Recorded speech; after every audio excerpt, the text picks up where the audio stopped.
So this time we're going to begin our storyteller session, which I'm so excited about. And our very first storyteller is Victor Griego. Victor is the board president and founder of the Water Education for Latino Leaders, which many of us know as WELL. Victor brought together leaders from across California to establish a comprehensive understanding of water policy. Gaining this knowledge is necessary to them being both participants and leaders in crafting sustainable and long-term solutions that benefit California. So at this time, I'm going to hand it over to Victor. Hi, good morning. Good morning. Thanks for being here. Yes. All right, the floor is yours. Great. Well, thank you for introducing WELL, so I won't have to do that. But I would like to share with everyone on this conference that WELL is not only for Latinos or Spanish surname individuals. We at WELL believe anyone who represents a Latino constituency is a Latino leader. So in California, that's just about everyone in elected office because, as we all know, Latinos are in all 52 counties throughout the state. So we are inclusive of anyone who wants to participate with our programs. I invite all of you to look into what we do, participate. We have conferences, we have workshops, we have webinars, we have a flagship training and education fellowship model called Untapped, which we're recruiting for right now. So all that can be found at our website, latinosforwater.org. So this is about storytelling. I've got about 9 minutes now to present my part of the conference. So why don't I start with telling you my story and why I started WELL. I started WELL 12 years ago because of a commitment to working on making a difference on people's lives. And those people start with my family and what is important to them. So about 10, 12 years ago, I asked my daughter what she was going to do with her college degree. And she said, "Dad, water is the most important issue for my generation." So I thought about that for a few months and did some research, talked to a number of people. But most importantly, I reflected on my own life and particularly my childhood. You see, when I was about 17 years old, my father became 100% disabled because of a brain tumor. At that time, I was the oldest of 7 children, and I was to take over his plumbing business after high school. But he refused to let that happen, and he encouraged me to go on to college. I went on to college and, quite frankly, never picked up a snake or wrench from that point on, and was actually never able to work with my father. So that stuck with me for many, many years in my head.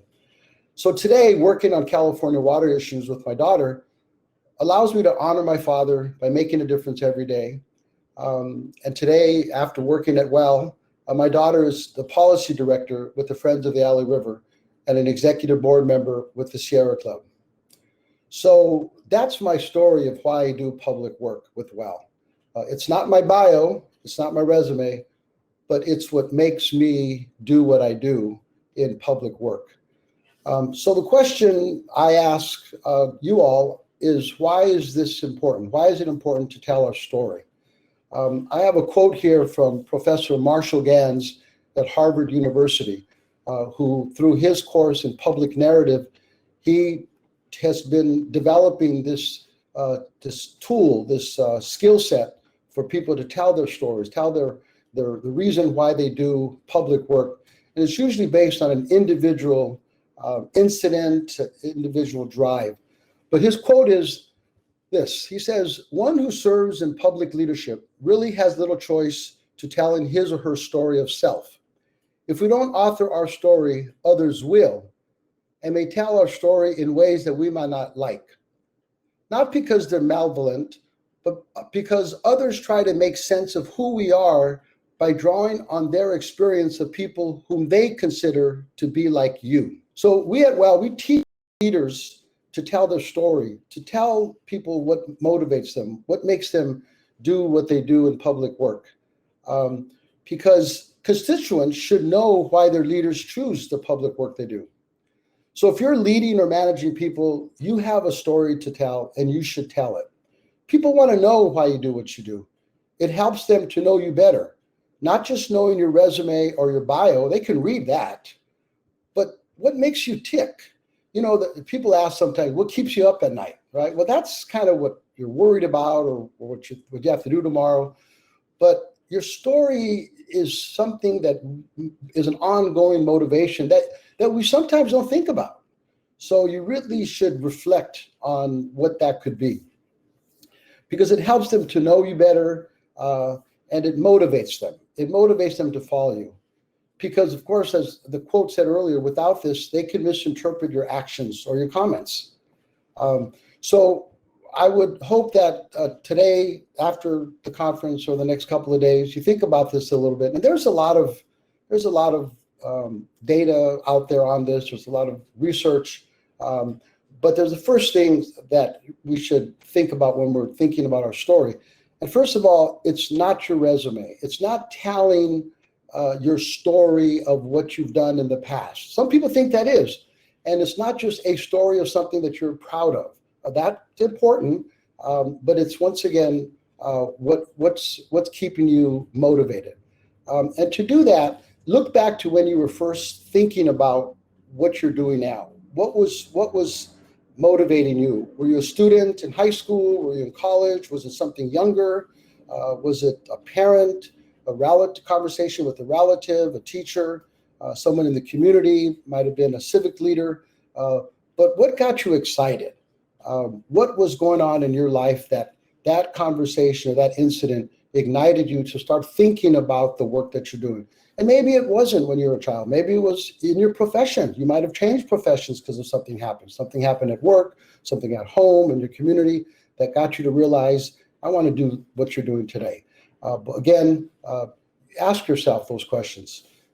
Also, think about, do you want to help society? Ask your question, do I want to help society? Do I want to change the world?